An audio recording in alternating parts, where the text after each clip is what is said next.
Alors maintenant, on va voir la première méthode de construction du symétrique d'un point sur feuille blanche.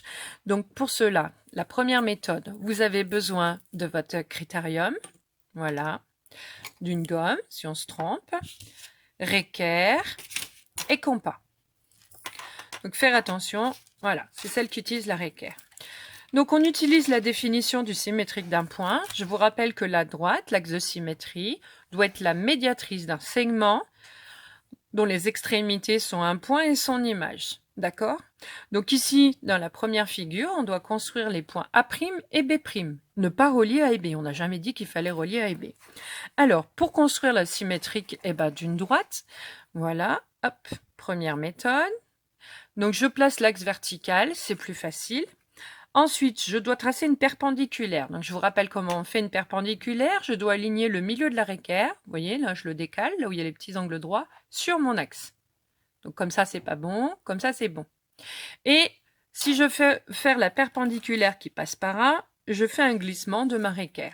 Moi, ce que je vous conseille, c'est qu'au départ, vous prolongiez bien votre axe de symétrie pour qu'il soit très grand. Voilà, que ce soit plus facile. Ensuite, donc, j'aligne bien ma réquer. Une fois qu'elle est bien alignée, je dois faire que le point A soit sur un bord. Ensuite, je trace en pointillé une perpendiculaire. Alors attention, les traits de construction sur feuille blanche, cette fois-ci, contrairement à quadrillage, sont obligatoires. Et il y a tout le codage. J'ai fait une perpendiculaire, je mets le petit angle droit. Ensuite, comme c'est la médiatrice, les longueurs doivent être égales. Donc je prends mon compas, donc ça se fait au compas. Je mets la pointe à l'intersection où mes pointillés ont coupé. Je dois aller jusqu'au point A, et donc je fais attention. Je trace pour vérifier que je sois pile sur le A, sur le centre de la croix. Je reporte la longueur de l'autre côté. Voilà, on n'a pas besoin de faire un arc très grand. Et je place mon point A'.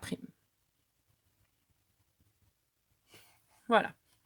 J'ai reporté les longueurs, je n'oublie pas le codage. Là, le codage, c'est obligatoire. Ça fait autant de points que le point lui-même, donc il ne faut pas l'oublier.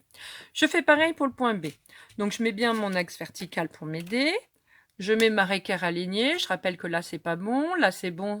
Le 0 et le 8 doivent être bien alignés sur l'axe. Je fais un glissement. J'arrive au point B. Je fais une demi-droite à partir de B pour être perpendiculaire. J'oublie pas de mettre l'angle droit, je le fais bien au fur et à mesure, comme ça j'oublie pas.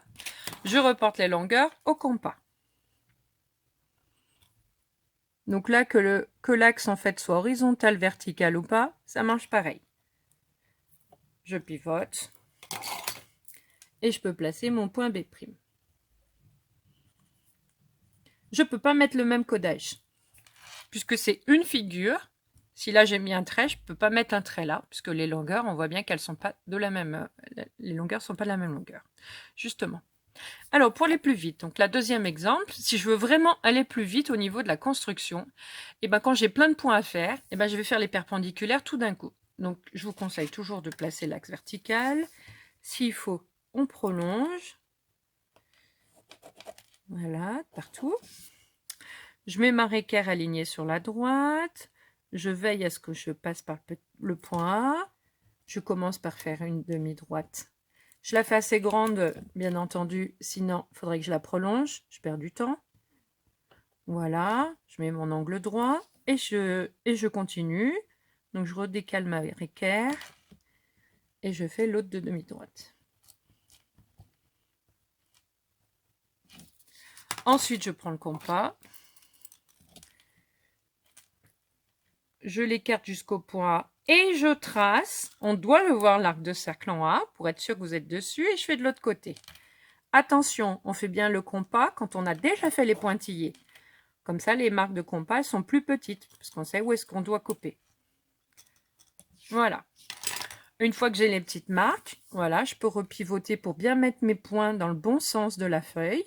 Là, j'ai le point A', là, j'ai le point B', et je n'oublie pas le codage. Donc, je vous conseille de mettre un trait pour le segment le plus petit. 2 traits, 3 traits, après on peut mettre des petits ronds. Voilà.